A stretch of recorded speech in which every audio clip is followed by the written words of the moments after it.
நம்ம மனவாட்டியா போயிட்டு இருப்போம், கூட இருக்கிறவங்க எருசலேமின் குமாரத்தியா இருக்கும். அப்படிதான் யோபுவினுடைய நண்பர்கள் 3 பேர் வந்தாங்க, அழுவுற மாதிரி இருக்கிறாங்க. 7 நாள் அழுகுறாங்க. 8வது நாள் வாயை திறந்தான் பாரு, அப்பா. யோபுவை பார்க்கும் போதெல்லாம் சொல்றான், நீ ரொம்ப பொறாமப்பட்ட, அதனால தான் இப்படி ஆயிட்ட. இன்டைரக்டா சொல்றான், நீ துன்மார்க்க, அதனால தான் இப்படி ஆண்டவர் அடிக்கிறார். வியாதி ஏன் தெரியுமா உனக்கு வந்திருக்குது, நீ சரியா ஆண்டவரை தேடல, அதனால தான் அடிக்கிறார் ஆண்டவர். யோபு ஒரு இடத்துல சொல்றாரு, வாசிங்க யோபுவின் புத்தகம். இதுதான் மனவாட்டி.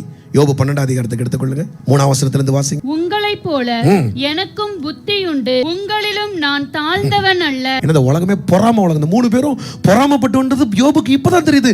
நம்ம கீழே போகும்போது இவன் மேல நின்னுட்டு நமக்கு மேல பேசுறான்டா அவன் சொல்றான், நான் உங்களிலும் தாழ்ந்தவன் அல்ல.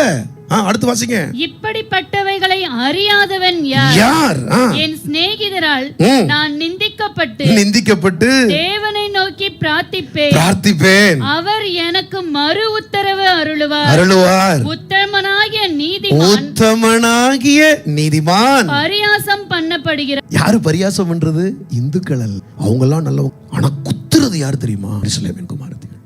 சபையில் இருக்கவங்க இந்த சத்தியத்தை கேட்குறவங்க நல்லா கேட்டுக்கோங்க. எருசலேமின் குமாரத்திகளா இருக்கக்கூடாது, நீங்கள் மனவாட்டியா இருக்கணும்.